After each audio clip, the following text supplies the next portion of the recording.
જામનગર શહેરમાં વરસાદી માહોલ। જામનગર શહેર ઉપરાંત ધ્રોલ અને જોડિયામાં છેલ્લા 1 કલાકથી વરસાદ વરસી રહ્યો છે। ધ્રોલ શહેર ઉપરાંત આસપાસના ગ્રામીણ વિસ્તારોમાં પણ વરસાદ વરસી રહ્યો છે।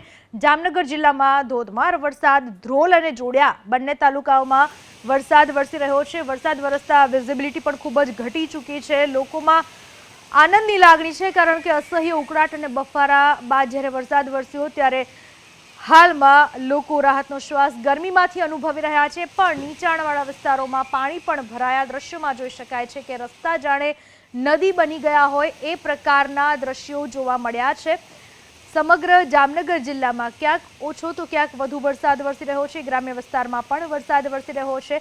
ધ્રોલ અને જોડિયા તાલુકામાં વરસાદી માહોલ છવાયેલો છે। ક્યાંક નીચાણવાળા ભાગમાં પાણી પણ ભરાઈ ચૂક્યા છે। બપોર બાદ વાતાવરણમાં પલટો આવ્યો છે। આ વિશે વધુ માહિતી આપવા આપણી સાથે જોડાઈ ચૂક્યા છે અમારા સંવાદદાતા રવિ બુદ્ધદેવ। રવિ, જામનગરના કયા કયા તાલુકામાં કેવો વરસાદ વરસી રહ્યો છે?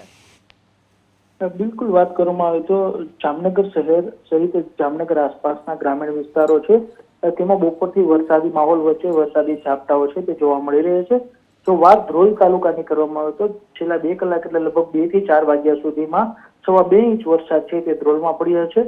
એક ધારા વરસાદના કારણે જોડિયા રોડ જઈ રહ્યો છે તેના પર પાણી ભરાયા અને વાહન ચાલકો છે તે મુશ્કેલીમાં મુકાયા હોવાના દ્રશ્યો છે તે પણ સામે આવ્યા છે। જી, આભાર આપનો તમામ માહિતી બદલ। તો જામનગર જિલ્લામાં સાર્વત્રિક વરસાદી માહોલ છવાયેલો છે।